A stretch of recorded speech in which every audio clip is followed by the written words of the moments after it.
What's up, Peter? Monday. I'm glad I stopped in. You were muted, man. What's up? Happy Monday. Oh, Yeah. happy Monday. It's happening. It's happening. Cheers. We're We here. are Cheers. we are physically separated, socially distancing, but we are spiritually connected here through the music. And what's going on, man? Oh, nothing. I had to make my own coffee today like an a-hole. Oh, my gosh. Hey, watch it. Hey, it's tough out here. We want to welcome everybody to our little Monday get together where we get the week started out right.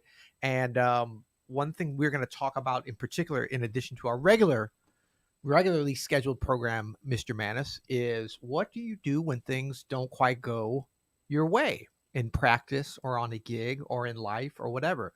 Now, why would I be proposing such a topic, Adam? I don't know, but I can tell you right now, what I usually do is sulk. Oh, I love it. Sulk. Oh yeah. So we're dealing with a few tech issues here. So I want everybody in the comments here, if you get a chance, to do something to lift up Adam's spirits, because you know I know how to roll with it. I've been around a few more years than Maness, so I've had more failures than Maness has. Maness is just starting to learn how to fail correctly. There's nothing that can set me off like audio visual technical problems. Like I'm just not designed for that kind of patience. And it's equally frustrating now because I wake up at like 5:30, 6 a.m. every morning so that I can peacefully meditate and work on my equanimity. You know what I'm saying? Yeah. And then all of a sudden can't figure out how to route the outputs to a stream, and I will I will lose it. Well, look at that. That should cheer you up. You see that there? Hey, there you go. Thank you, Paul. That feels good. So we were in here, we were playing music, and we couldn't. Can you guys hear that? I'm playing. Can you hear that, Adam? I can hear it. Yeah. Can you hear this? Yes, can you hear that? I can hear that. Yeah. You can hear that? I can't hear that. I can absolutely hear it. How's Host, can you guys hear the acoustic piano? Ugh. You can't hear it? I can't hear it. Does it sound okay? It sounds great, man. Can hear the piano, and you can hear they can hear the roads. Adam seems more chill than Peter. Not today, buddy. So, all right. So this is actually good. So everybody can hear both of our situations here, and maybe even what? Yeah, maybe even some of that. Do you got your chordy going too? Oh man, I mean, I don't know. Hold on. Wait, I forgot about this, man. Put up your chordy again. Okay. Put up your chordy.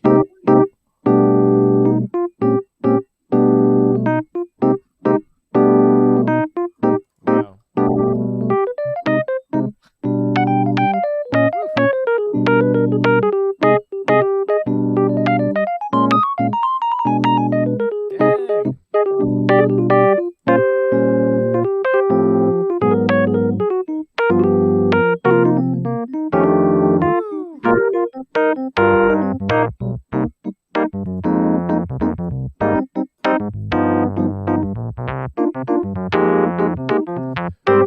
What? Yeah. So I mean, I could put it up here. You're gonna have to hit me to how you get the chordy in the picture-in-picture. I don't know. Because I can put mine up here. Oh, this will be great because I'll actually know what I'm playing just by looking. So this is beyond just equanimity. Check this out, folks. We're going to learn something today. I'm going to learn something today. We're going to talk about how you can play without being able to hear what you're playing, because this is actually a skill, believe it or not. So, let me just explain for those of you just coming on, welcome. But what's happening here is you can hear Adam. I can hear Adam. I can hear me. You can hear me. Everybody can hear everybody, except Adam cannot hear himself, apparently. So, so this is not unlike, remember we were talking about a couple weeks ago, the Stevie Wonder video where he was at the in Detroit a couple months ago at the Biden rally, and he was playing and singing, and it was cold out, and you could tell his monitor wasn't working, and it was like people honking their horns and stuff, but he was killing it. And I was watching it. I was like, okay, this is the ultimate level of equanimity, because he was just like doing his thing. First of all, it's so hard to sing when you can't even tell if you're in pitch or whatever. And he was nailing pitches. singing in the original keys that he wrote that stuff when he was a teenager, you know, and he's 65 or whatever now. It was pretty amazing. But maybe this would be a time for you to be able to rise to the occasion, Adam, and play some stuff. You know, it's like you have to have the confidence to play, not knowing what it sounds like, but you're using your ear, hence the name, you'll hear it and all that kind of good stuff. Is this middle Right? C? Is that middle C? Yes. Okay.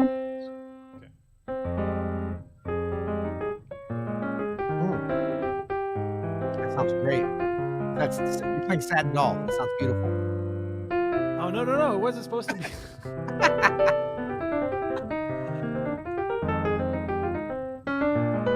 It's so weird. I can hear it in my head, but it's not.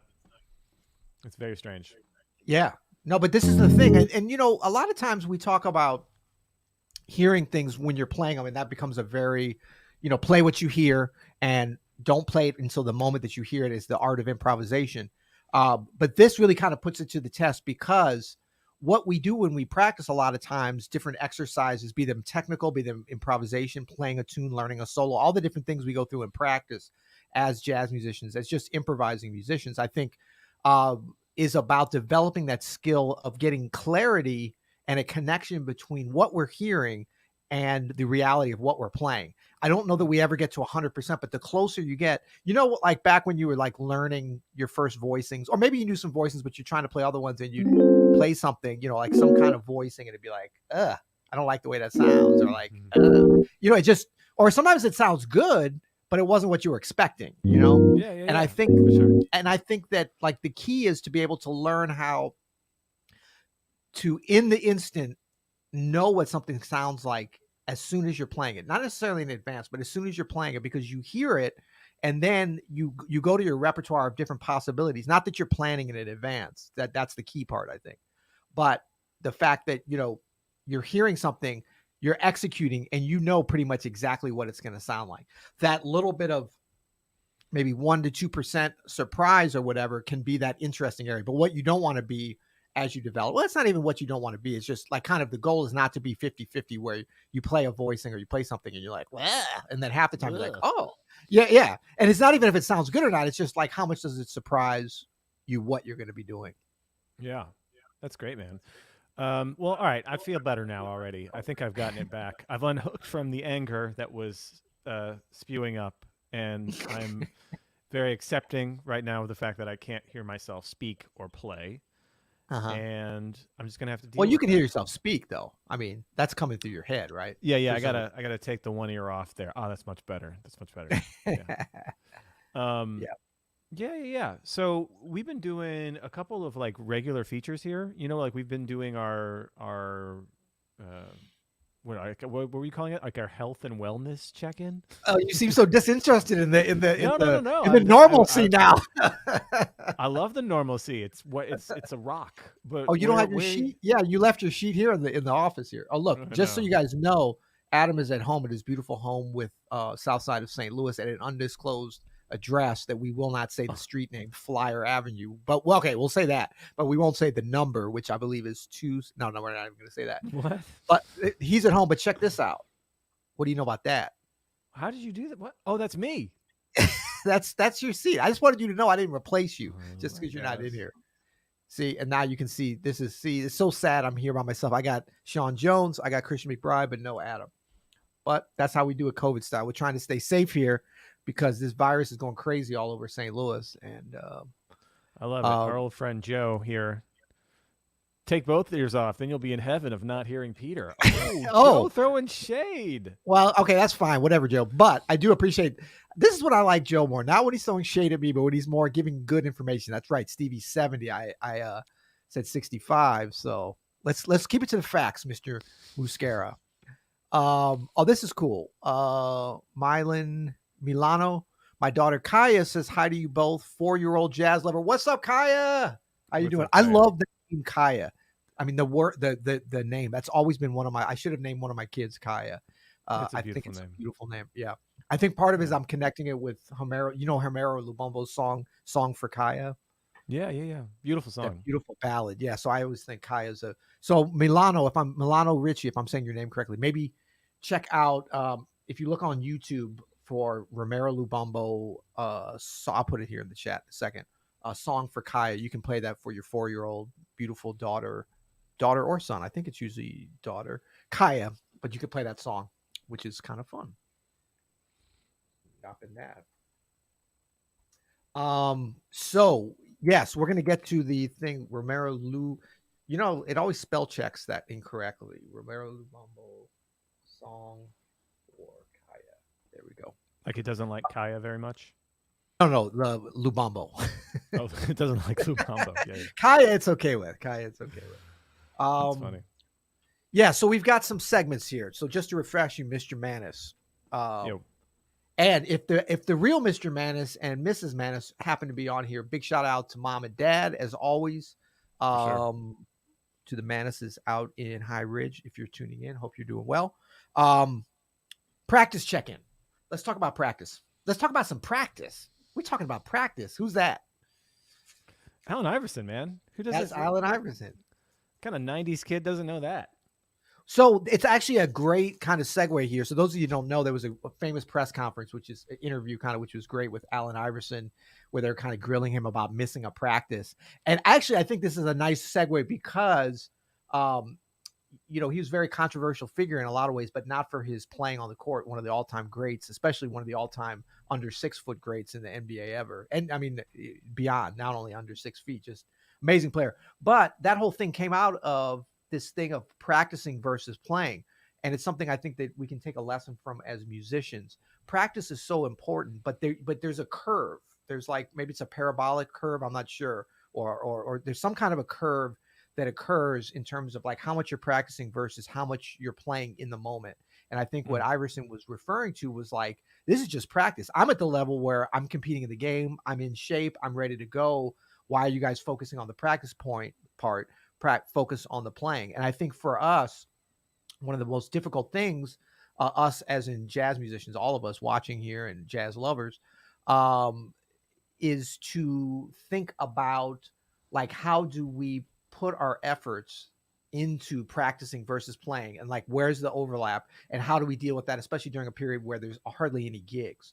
And I think that one of the most important parts of that now is to look at a portion of your practice as performance, as the game, as it were, as opposed to waiting, like saying, okay, I'm going to practice for 9 months or for 1 year or however the hell long this is going to go on, and then I'm going to come out and be killing it in the game, on the gig. I think I would caution everybody against this, and I'd be interested to see what you think about this, Adam. It's kind of uncharted territory for all of us, but I would caution everyone from getting too far away from the mentality of the game, from the mentality of the gig, because that's the real thing. And I think that's the Allen Iverson attitude. And it's not that he was not a very well-practiced player. He was one of the most skilled players, if not the most skilled player of his time. So he definitely knew how to practice, but it's like, how do you take your efforts, especially in season when it's game time, to really focus on that, And I think it's an important thing for us to think about. Well, it's very timely topic to think about right now because of, as you said, like we're all kind of hunkered down.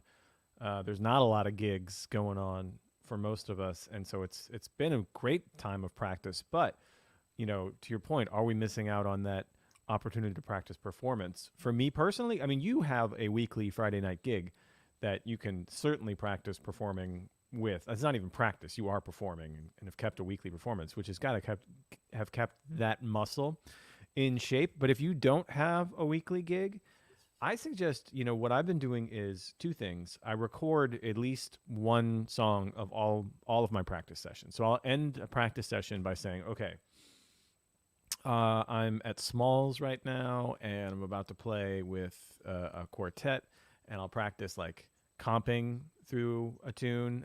I'm trying to imagine that I'm playing in a band, and then practice soloing or maybe playing a melody and then soloing.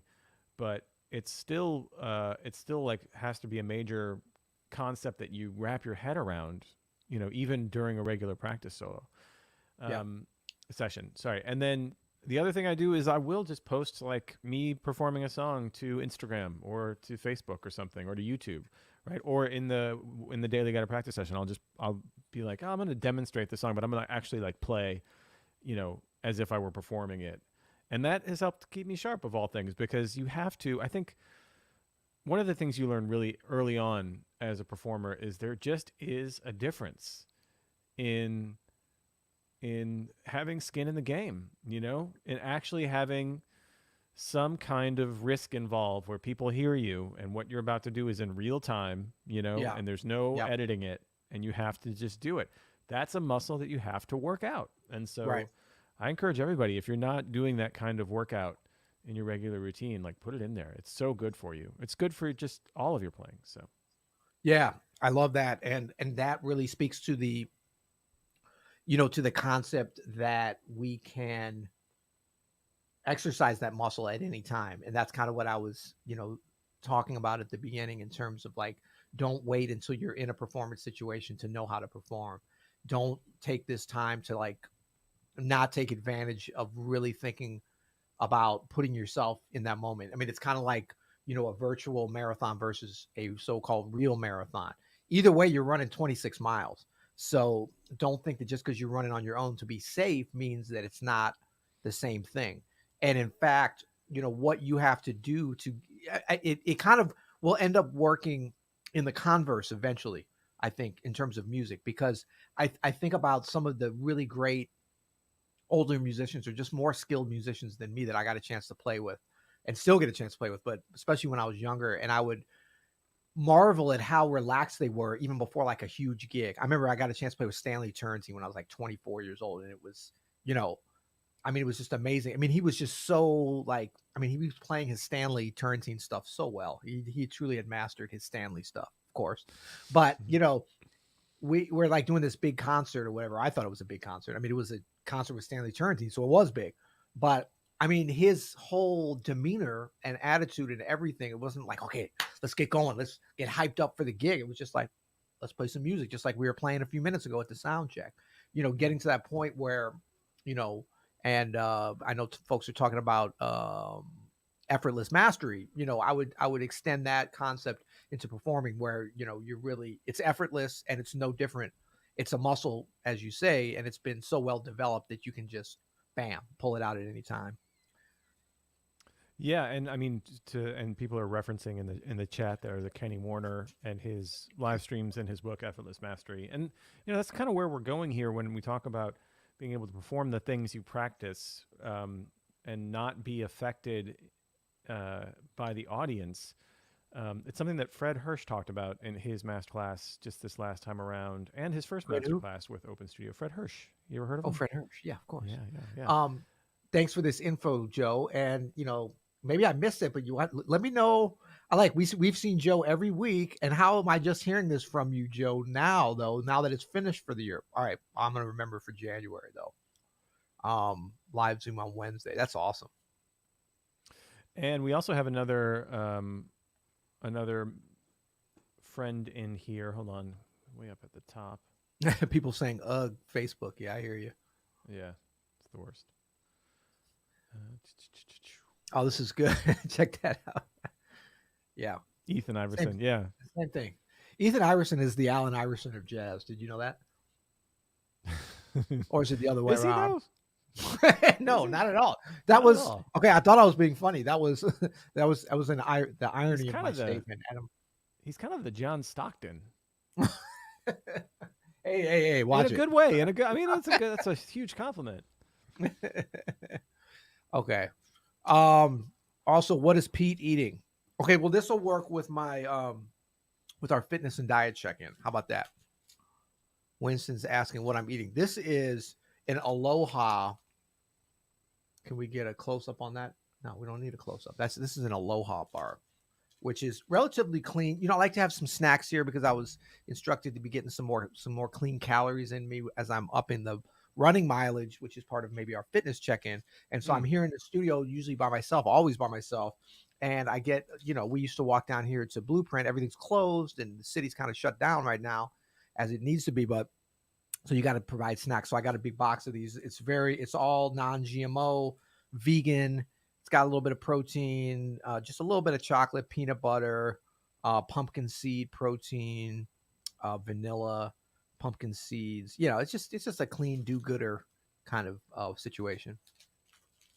Aloha Nice. is what it's called. I'm not Nice. endorsed by them, and they're not paying me to review this. I bought it. So I'm down to like five meat filled. If we're doing health and wellness check-in, I'm We are down to doing like health and wellness check-in.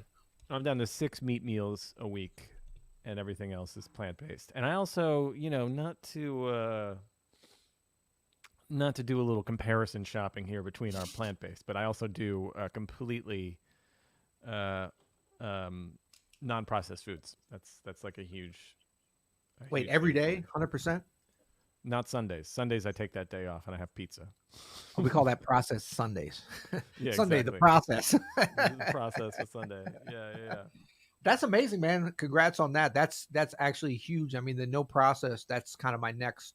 We're definitely doing very little, but I'm far from at the actual no process. But I feel so much better when I'm staying away from the processed foods. It's a Um, huge thing, man. And you know what? People might be like, why are these jazz musicians talking about this? Like, when we talk about things like performance and yep. staying, present and being able to listen and stay focused, man, for me, cutting out like those sugary processed foods, it's huge for that. It's just, it really helps me, even if it's just like I can stay my attention can stay focused for like 10 or 15-second longer periods, which is actually an enormous amount of time as far as focused attention goes. Oh yeah, absolutely. That's so worth it for me. That's so Yep. worth it. I think too, it's important for us to forge our own paths, and us kind of doing the same thing and working together and being friends. We have a lot of overlap because we help each other and give information as we're doing with everybody. Mm. But it's important to like really forge your own path in terms of like thinking about how can how can I best put myself in this situation to be able to contribute within this music? So it's Yeah. like the elements that are needed never change, from Louis Armstrong to Jelly Roll Morton to Herbie Hancock, to Bill Evans to Adam Maness or whatever. Like the framework is the same, but it's kind of like, the Olympics or something. The sprinter 100 years ago that was in, wearing some leather shoes with no foam on the bottom, if they were around today, what would they be doing? They'd be wearing the Nike Alpha Flies or whatever. They're going to use the technology, the know-how, the information, the advancement. And so I think, when we talk about playing jazz, what you just mentioned there in terms of being able to have more attention in terms of how that comes out of what you're eating, what you're thinking about, how you're processing your day, your family, your friends, your world. Like what is your world view?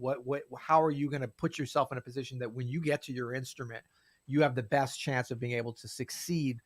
And we look at these elements that are needed, that are so acute and refined, that are necessary to play jazz well, that things like diet and fitness, that's why I think we're getting into them. It's not about like, oh, this is something separate from music. No, this is about trying to put ourselves in the best possible position to be able to get better. Because I mean, the things that we can do musically, we're this, it's an extension of a lot of the things we've been doing since we were kids in terms of practicing the instrument and learning. And then you get some more information, you learn another tune. We're always going to do that.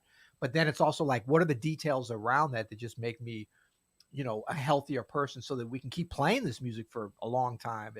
And Mm. so, like, as opposed to looking at, Bill Evans and being like, wow, well, Bill Evans smoked cigarettes for 30 years, so maybe that's the key to being able to play great eight note voicings. Probably totally unrelated to that. Yeah, And we maybe can Bill learn a Evans will lot from Bill Evans, but the lifestyle choices might not be the best.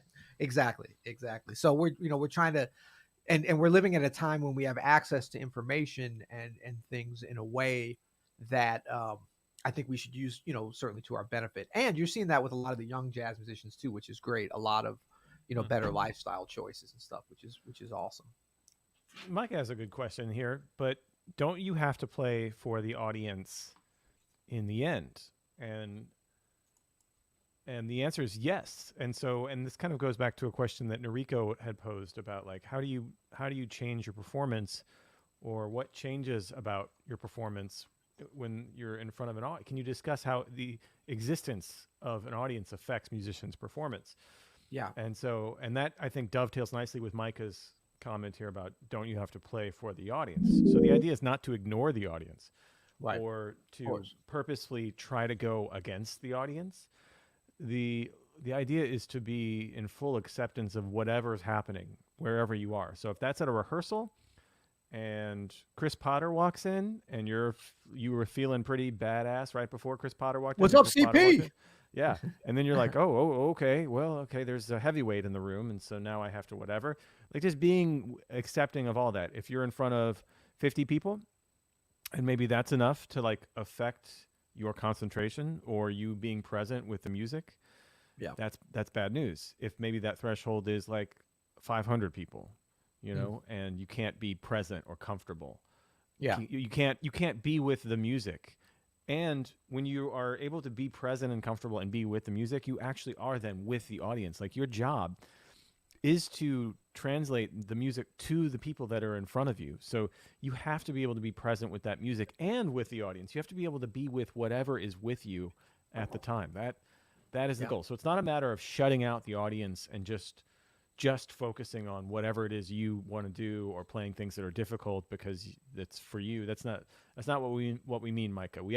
You can craft a whole performance that's very, very schmaltzy and clickbaity to an audience and still be present and mindful as you're doing that. In fact, there are whole performers in Branson, Missouri that make their entire living doing just that, but they're amazing performers who are totally present. That's the gig, though. That's the gig. Exactly right. So it's not really about not playing for the audience. It's really just about whatever it is you're presenting to be with it and mindful of it.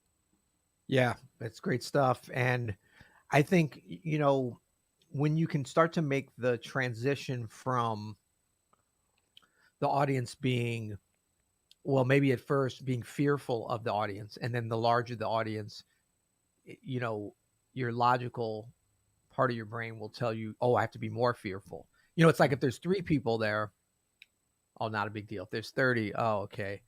And there's 3,000, oh, I should be really fearful. Why? What difference does it make, actually?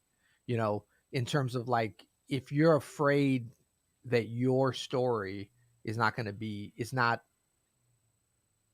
like, if you haven't convinced yourself that you are willing to like serve the music to the best of your abilities on that particular live performance day, then you're going to have trouble. Really, you should have trouble with kind of any kind of audience, because you're not putting yourself in the kind of right mind space to be able to have the chance to be able to reach somebody. You could play for 3,000 people and just reach one person, and that's a successful performance. Like it's kind of out of your hands at a certain point. You could also do a performance for 10 people and reach all 10 of them, versus playing for 3,000 people and reaching nobody. You're better off playing for the 10, but that's not really up to you. You might play the exact same thing both times.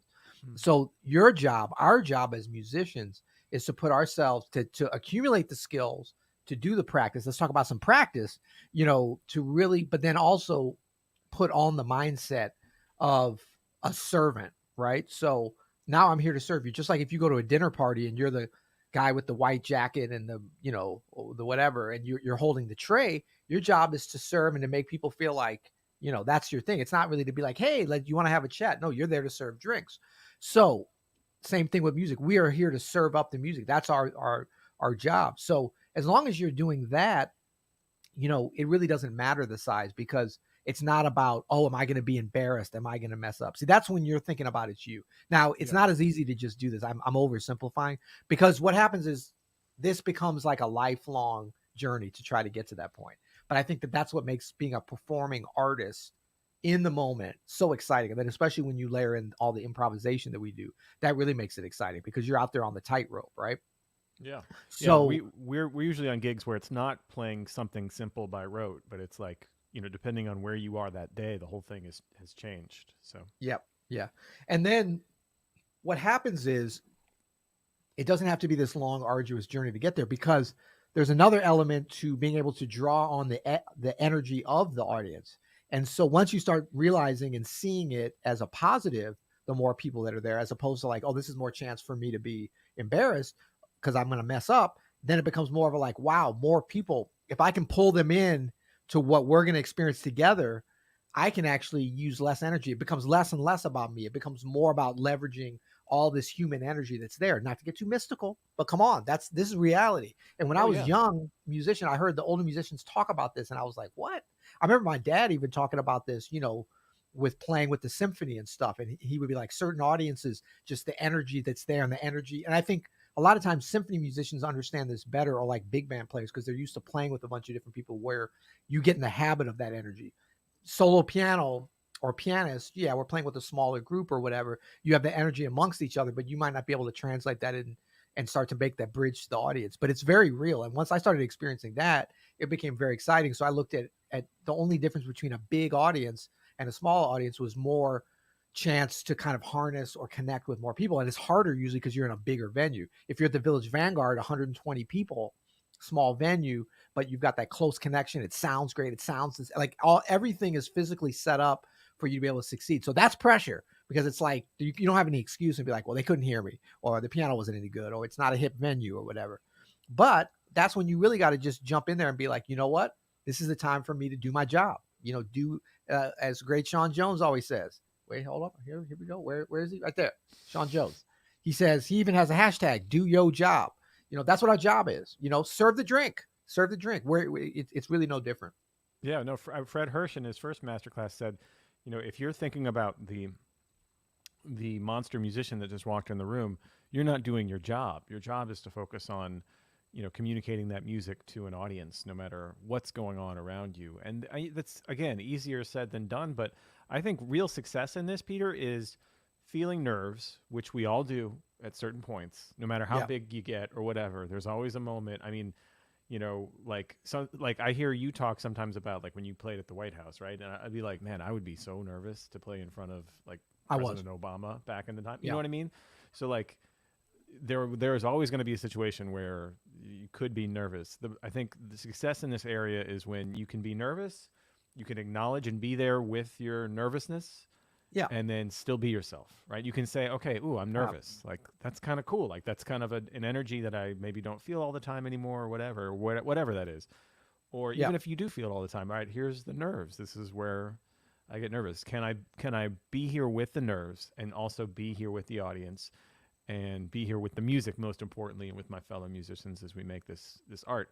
Another thing I want to say about this too is something that helps me with this is being in the audience of shows.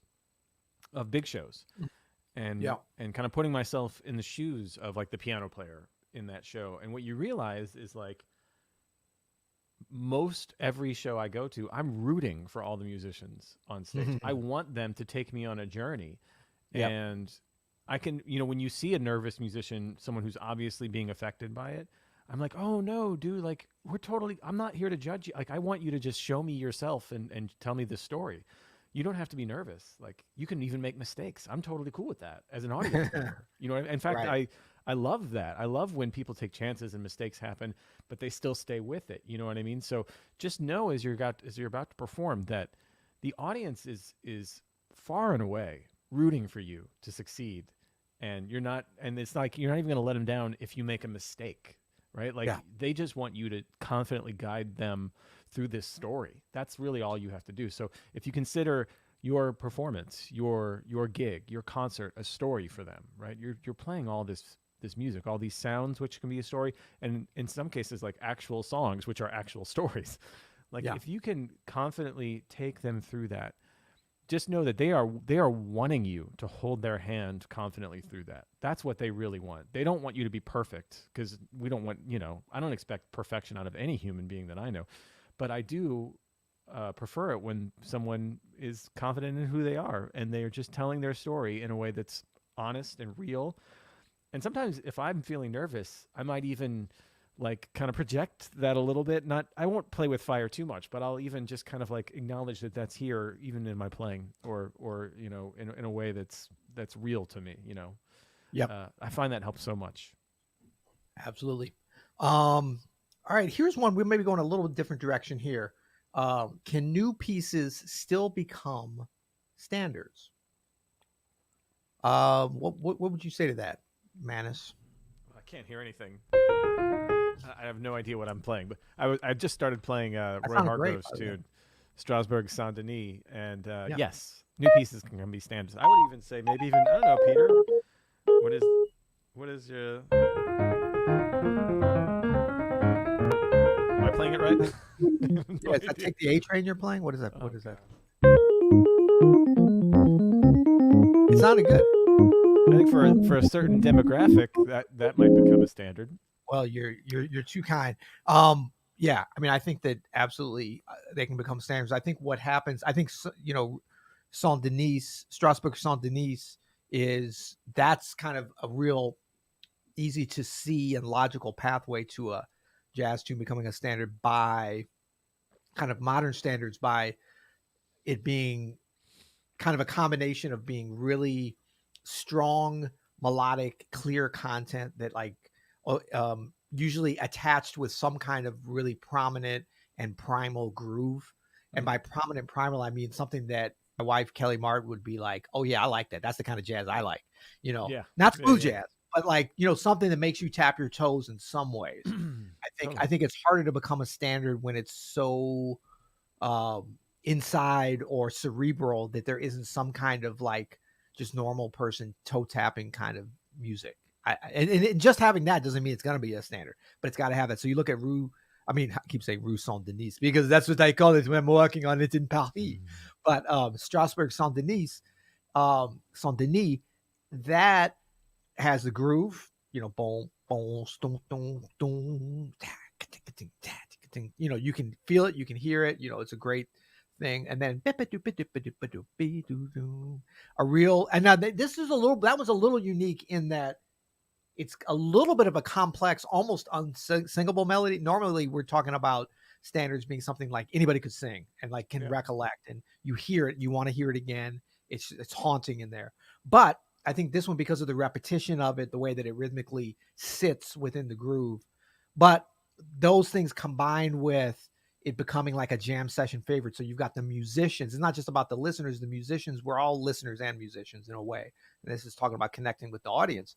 The musicians want to play that, even though it's not their song. Like that, I think, is the sort of missing link, which makes it a standard, because then it's going to keep being played in different situations. If it's got lyrics, it will be played by instrumentals. If it's instrumental, somebody might put lyrics to it. I mean, I heard Rue Saint Denis, this like a cappella high school group, doing that on YouTube. It's actually really good. And they transcribed Gerald Clayton's solo and like a cappellalized it. It's like Pitch Perfect gone mad. It's like Pitch Perfect went to the Village Vanguard and they did the whole solo and everything. And so, I didn't get any more standard than that, I think. Yeah.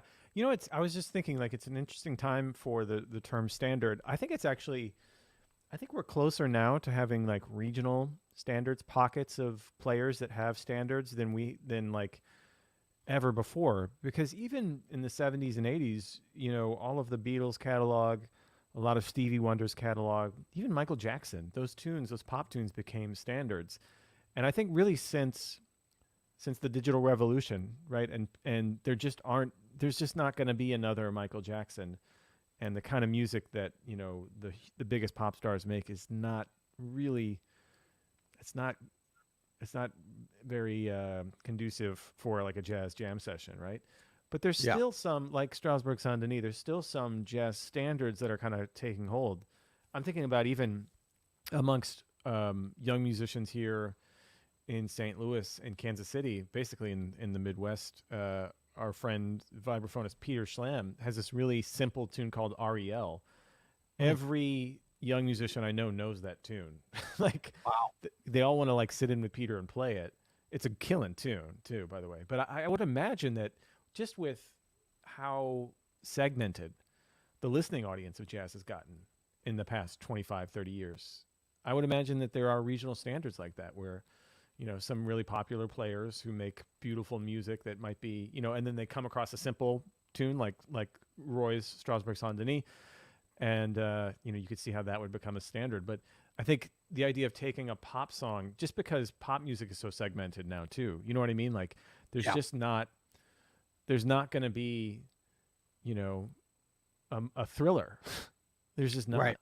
Can we check this out for a second? I don't know if this is going to work because, of our illustrious, can you see that there?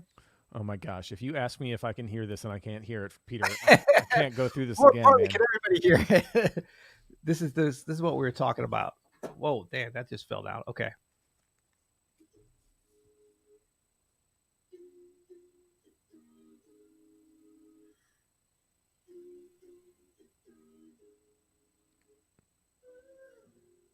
can't hear it. I can hear it coming through your speakers. Okay. Did you share the audio? Did you do the Chrome tab and share the audio? Can you hear it better now?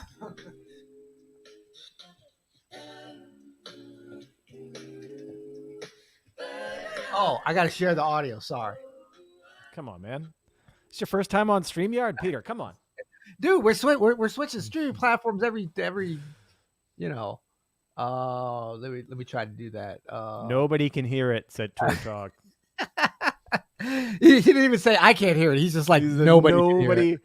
Nobody could hear it. Okay, let me try it again here. Why don't you talk to the good people while I try to get my bleep together? This is a good album, John. Herbie's New Standard from 1996 or 7. That's such a great record. Yeah, exactly. So if I go, yeah, okay. Beatles and Stevie J Word. Okay, here we go. Bam. I can learn. There it is.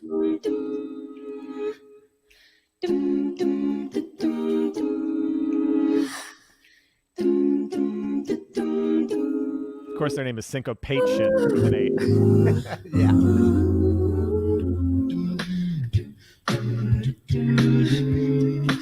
It's Aka Fabulous.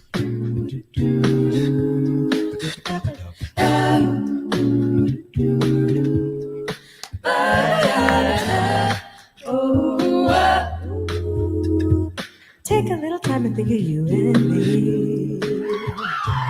Maybe think about the places that you want to see. Make a little happy on the same day. Let's enjoy all the time we have to sit and daydream. Imagine all the things I'd like to do with you.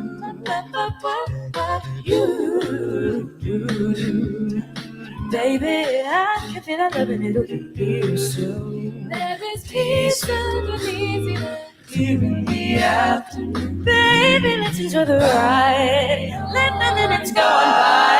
Tell me when you need to go. But I like being by your side. Would you give me all your love? You're the one I'm dreaming of. I can never get enough. You are the one. You're the one. You are the one. Look out. Let's check them out. Man, these I look these are high schoolers. It's really impressive for high schoolers. It really is.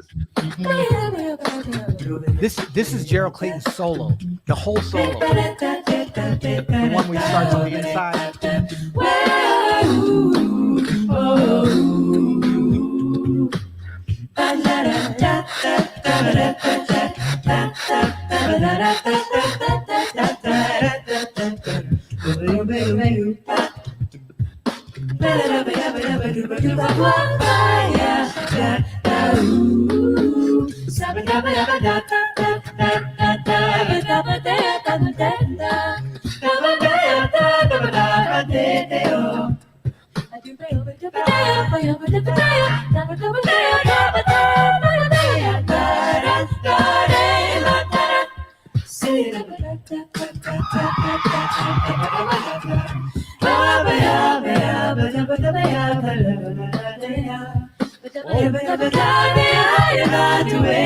It's a good solo.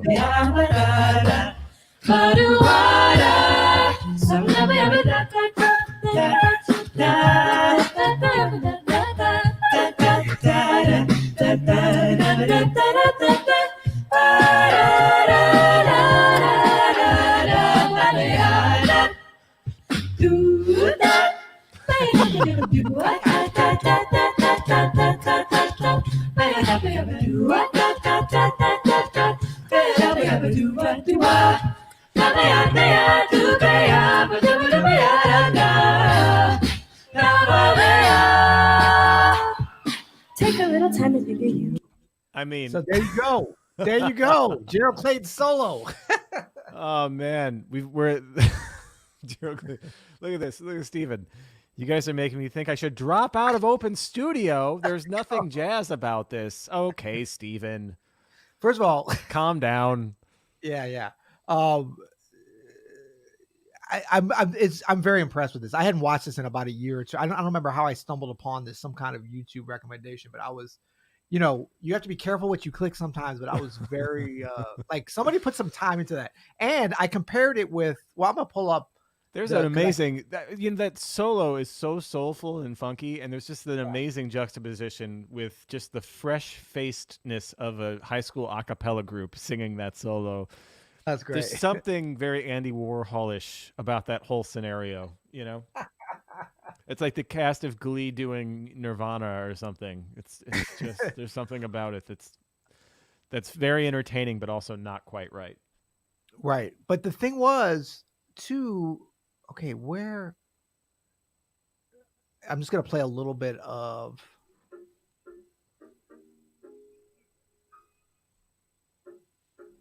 oh no, this isn't the right one. Sorry. I want to see if I can find this. I remember after I saw this, like I sent a text to Gerald Clayton or an email or something. I was like, yo, check out what these kids did with your solo. And like for whatever reason, I'm sure I've done this to people too. But like 2 weeks later, he emailed me back and was like, cool, thanks. It's just like I don't think he really watched it, you know. So I have to send it to him again. It was very, very like kind of obligatory. No, I thought they had put so you know what that's actually and it's not the solo from the album, I don't think. It's from the YouTube video. It's from the YouTube, right? Or Yeah. I guess it's from a DVD. But it Yeah, was but famously that was put back up on YouTube again. I'm just trying to find it. Maybe this is it here.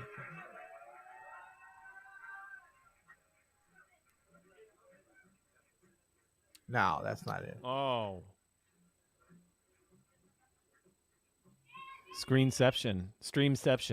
Look at that. Can we have nice We're things? professional outfit here. That's not the one anyway. That's not it. That's not it. Anyway, if it appears again, I think there was a thing of like I don't know. You know that one that was up there that was taken from was up for years and then it got taken down. But I thought I'm sure I saw maybe it comes on and then goes and whatever. Yeah, it was like the best. It was the best marketing you could ever do for buying that DVD, and they were like, "Can't have this up." Right. Don't want people knowing how good jazz is. That'd be silly. Yep, exactly. Yeah, Cool. Joe's making a good point. I'm wondering, like, if we get dinged for just playing the a cappella version, because remember when we listened to Earfood on the sesh. Yes. And we ended by playing like basically that that version of Strasbourg Saint Denis from the DVD, and we got like immediately dinged on the stream. Right. Do you remember that? Right. Yeah. Yeah. You know So- why? Haters are gonna hate. Haters are gonna hate. No, but I don't know what makes it because YouTube was I like, was "There's watching our nothing friend Rick jazz Beato. about this." I was watching our friend Rick Beato the other night. I think I texted you, and he was listening to the extended John Coltrane's live on his 2 million plus channel, and didn't get it stayed on as far as I could tell. So I Are you don't. serious? Yeah. Oh yeah, he was jamming out to Blue Train. Ba-doo, be-hoo, hey. So that's why I was like, you know what, we're gonna try some listening here. Why not? I'm really bad about putting up questions at the bottom, which like rewards bad behavior and doesn't reward patience. So my apologies. But lovers are going to love. That's good. How familiar are you with Nari Soul? I feel you three would have wonderful piano talk. Yes, she's on my list of folks that I want to reach out to. And I was going to mention that to you, Adam, because I just watched a video of hers. I've been subscribing and watching her channel for a while now. And I think she has some great stuff. But she has a really good video about how to record grand piano. And, you know, I'm thinking about, we're always talking about redoing how we're miking stuff here with the pianos and things like that. And she did some really good kind of in pandemic private, like we're dealing with an engineer that was in another place via Zoom, which you wouldn't think would work, but some nice tests on a great Fazioli that she's has access to for a while. So step one, get a Fazioli. Step one, get a Fazioli. But her stuff is good. Have you watched her channel at all, Adam? Yeah, oh yeah, I love Nari Soul. Yeah, we should bring her on. That'd be great. Yeah, she has great. I love her piano technique. Her hand technique is She's really very good. really advanced. That's got a really cool question. How do you guys? Oh, sorry. We overlapped here. Go back to yours. Sorry. So Pat says, how do you guys stay inspired and continue to learn considering the advanced skill level, knowledge of theory, and experience you already have? It's a great question. Like, how do you stay in it, right? Like, how do you? I mean, I was just talking to someone about this the other day. Like, the thing is like, you know, if like, the players you look up to, right? Like I listen to Jeffrey Keyser and I think like, wouldn't it be great if I could do that? But I doubt if Jeffrey listens to himself and says the same thing. Like, that's it for me. I'm settled. This is what I can do. Like for a lot of us, we'd be like, oh man, if I could play if my left hand could play like that, or if I could swing that hard, oh man, like wouldn't that be amazing? Like I'd be set. I would never ask for anything again, right? That's what we think about everything. If I could just have this money or that car or whatever. But we all know that that's just not how it is. Once we get virtually everything we want, you know what I mean? It's like that all Right. goes away so fast. So I think the thing is you're never, like I still feel like I did when I was a teenager and striving, for trying to be as good as I can be. And I can hear, I can hear in myself lots of improvement that needs to be made. But the thing is like as much as I would love to be able to like Peter to have your 16th note, you know what I mean? But I know that's not like the end of it for you. It's not like you have your 16th note and you're like, oh, I'm good.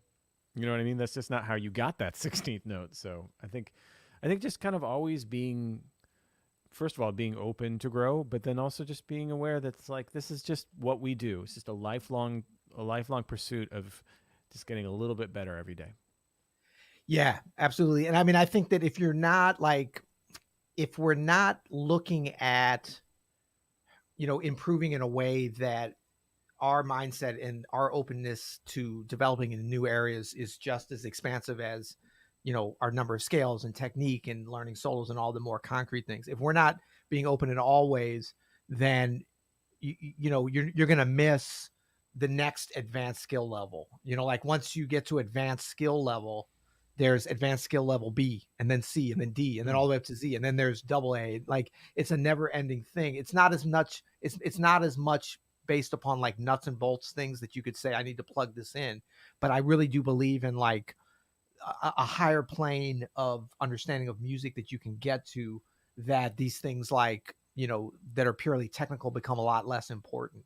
But the musical stuff, it's like once you get on the just purely musical level, and what I was talking about before, I really believe is what it's based around, is that like once you're totally in service of the music, then you start to like really start to open up to some advanced things, because then you're willing to do whatever to go next level.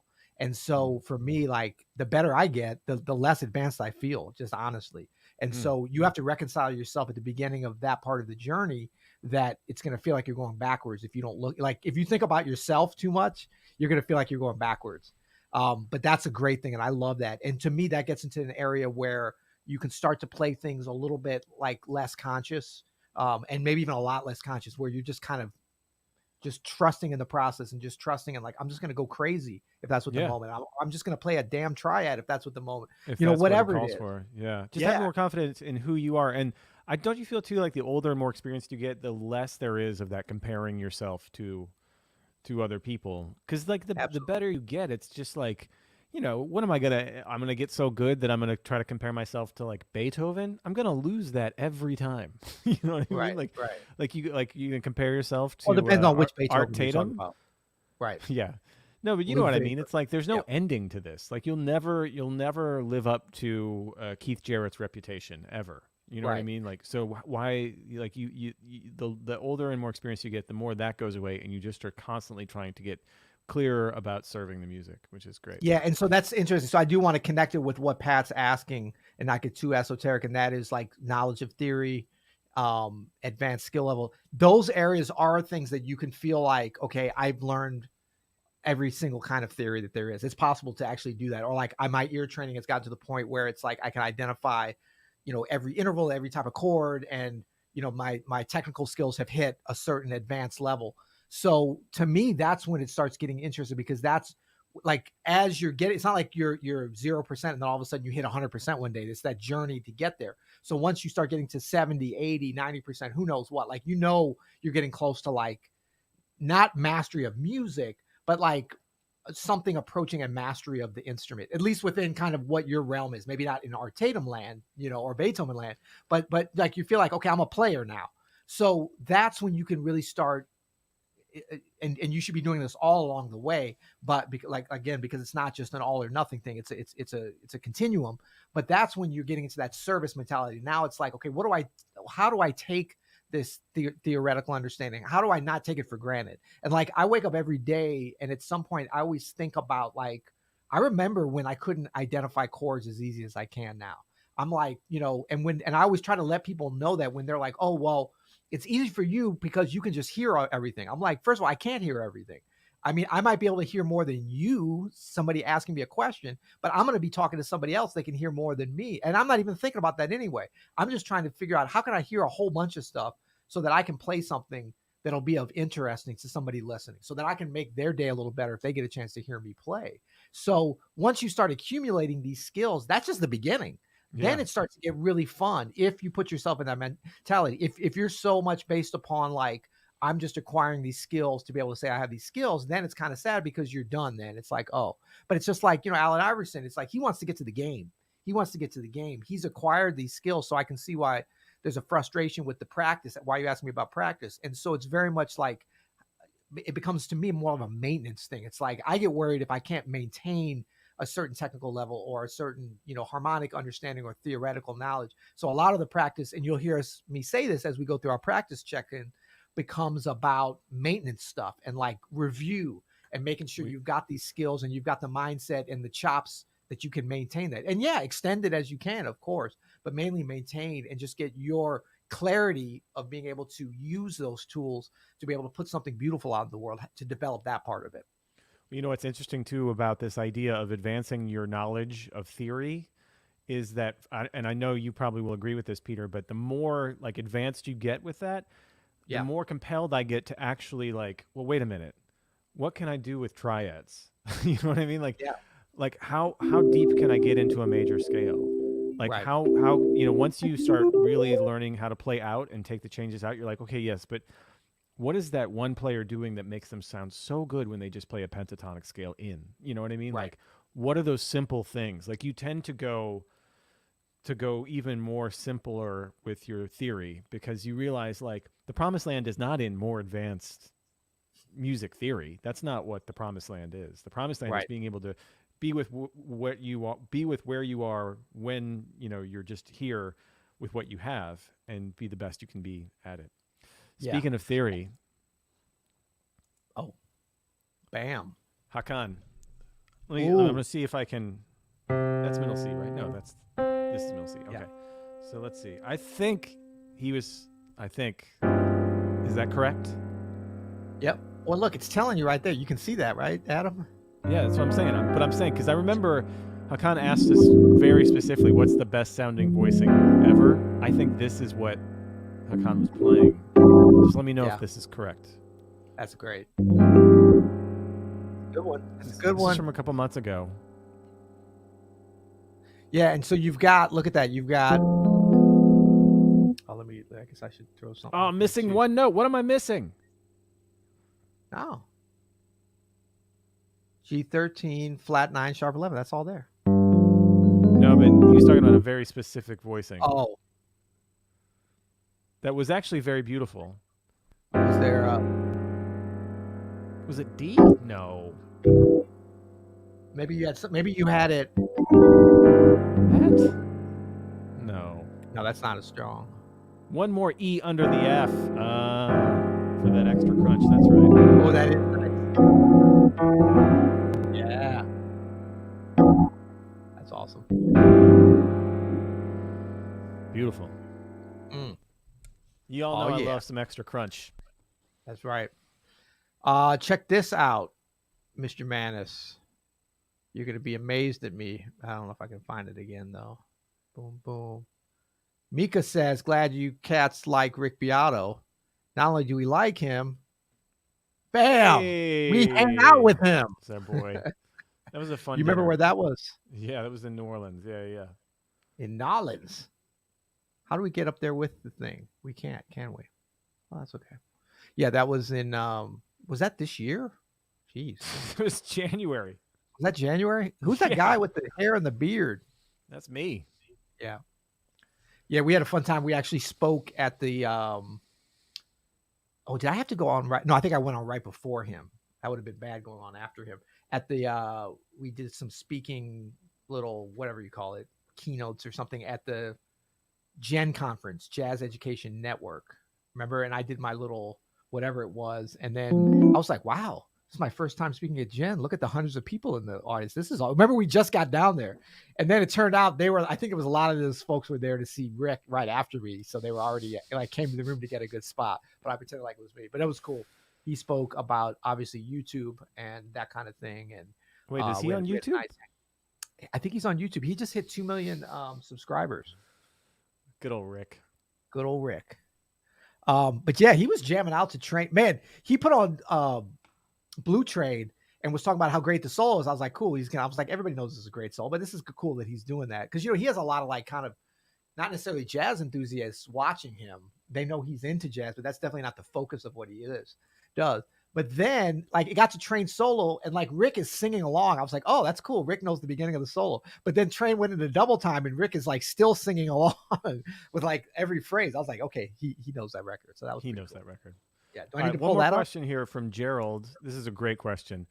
We study so much of the history of this music. Do you practice anything specifically toward development of your own personal style, or does that just evolve naturally? That's a great question, Gerald. Yes. So I think it's both. I mean, in order for it to evolve naturally, you have to kind of do the watering and the fertilizer to enable that to happen. But like anything that evolves and grows naturally, you can't force it, right? So I think that, first of all, you don't need to worry about, oh, am I learning too many solos, historical solos or styles? Is that going to choke out my own personal style? I've never seen a problem with that with anybody. I mean, to me, to the contrary, like the more you learn, the more you connect yourself with the history of the music through the music. Now, this doesn't necessarily mean you got to go read every biography and know the date, the address on Rampart Street that Louis Armstrong was born. I mean, that's interesting, but that's not going to necessarily help you develop probably know that, don't you? Style. Huh? You probably know that, don't you? Do you know? I don't know the address, but I know the building. I mean, I know it's a parking lot, unfortunately now. Yeah. But I think that if it's just like a lot of this stuff, it's a mindset and it's a framework for how you listen. And when we talk about you'll hear it, it's the difference between musicians talking about like a great Louis Armstrong recording, just like somebody that's not even a musician, but just loves the recording. You're all talking the same language. It's like, wow, that was so amazing what he played. It's not like that B flat 7, how he went to the raised fifth. I mean, that's an interesting thing maybe to analyze and to bring into your playing, but to really connect with the history that connects all these different eras. That's the key. And that's how you can start to use that to enhance and to edify your personal style. So as long as you don't get too caught up in the technicalities of it, then I think it can always help you evolve naturally with your own style. But it's going to take time. Like anything great for your style, like you've already got a style. We all have a style. We're born with a style and we develop that as people. To be able to translate that to an instrument takes a number of different things kind of coming together at the same time. So the things that you do is really develop your technique, develop your ears, develop your sense of historical context for the music, play with other people, play with audiences. All these different things will kind of come together eventually towards your personal style. Like you'll see the little flowers start to come out, but just don't stamp on it, don't trample it. Let the little thing grow. But that's your style, and nurture that and realize that it's there and let that flower, and eventually it'll become a big tree that's strong. And then people are going to be studying you. Love it. They ain't going to be knowing about Louis Armstrong. They're going to be studying you. I was going to talk about a bunch of smack, but man. You were going to talk about the B flat 7 sharp 9 flat 9, right? What? Damn. I want to go back to your chord, make sure I got it right. Is that right? No, you got to add that low E. Oh, right. And then still the top E too? Yeah. Double E? Double E. Oh, it is. It's quite different. It's very crunchy.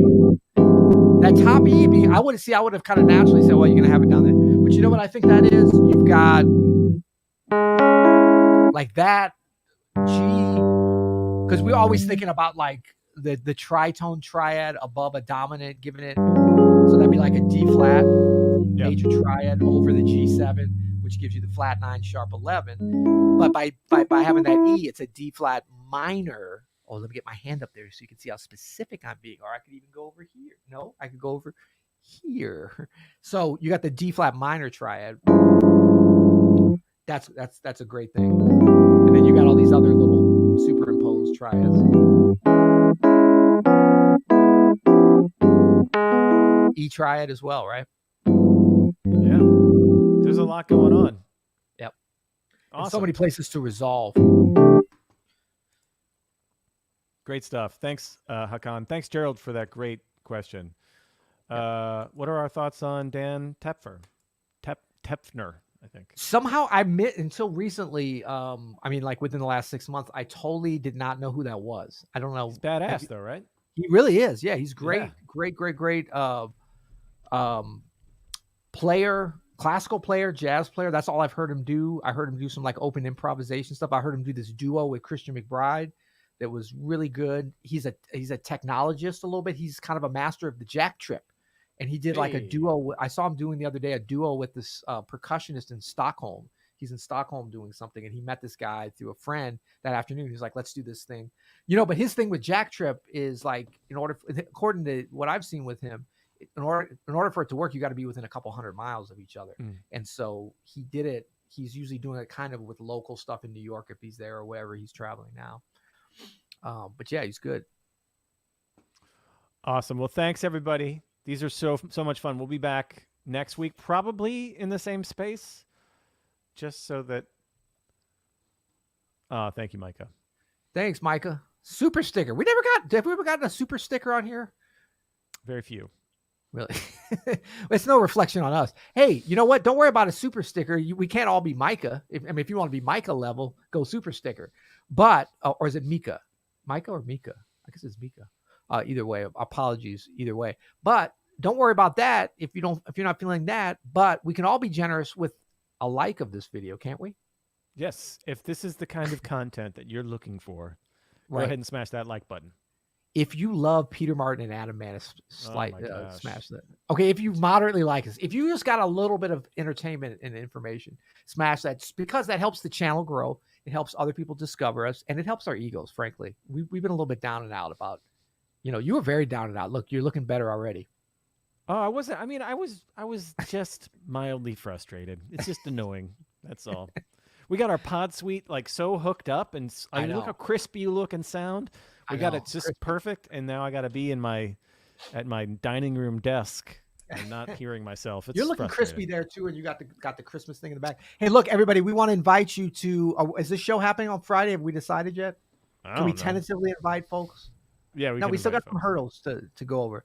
We're doing a live show on this Friday, a holiday show.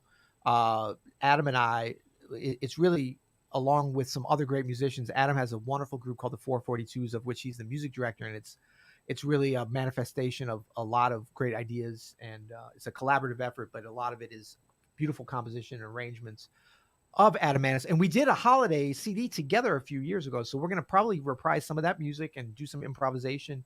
And we're just trying to figure out how to get everybody safely in the studio here Friday. So, but in some form, we're going to do it, even if something needs to be pre-recorded, but there's going to be certainly a heavy live element, if not everything in live, right? We got room to stretch out here, huh?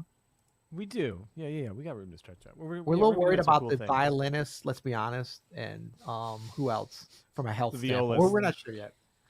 We're going to see if we can get some rapid tests in here, and then rapid theory tests. They're not going to be COVID tests. They're going to be like theory. We're just going to check everyone's theory understanding before we start, right? That's right. But that's this Friday, 8 p.m. Eastern, right here on this channel, right? No, is it on the Peter Martin channel? We don't know what's on the Peter Martin channel. Yeah. Peter Martin YouTube channel. Love talking about myself in the third person. And it's gonna be fun. Be about like an hour, a little more than an hour. Do some holiday songs and but some hip holiday songs. We don't do corny holiday songs. Sorry, if you want corny songs, don't come. You know what I think we might do too, Peter? This will be for Open Studio folks. We're probably going to use that Rhodes that's behind you there. Ooh, awesome! So if you want to hear that suitcase Rhodes for the first time ever, tune in. That'd be fun.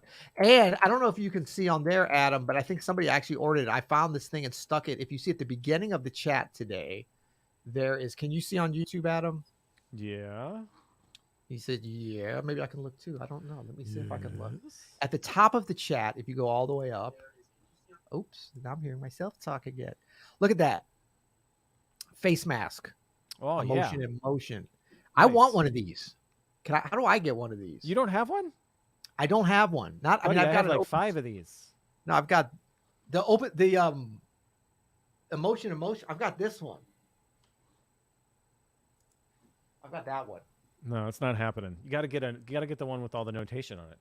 Okay, hold up. I'm gonna do this here. Hold on a second here. Hold on. You talking about this one? Yeah, look at that. That's our theme, right? I'm going to do it without Yeah. hearing myself again.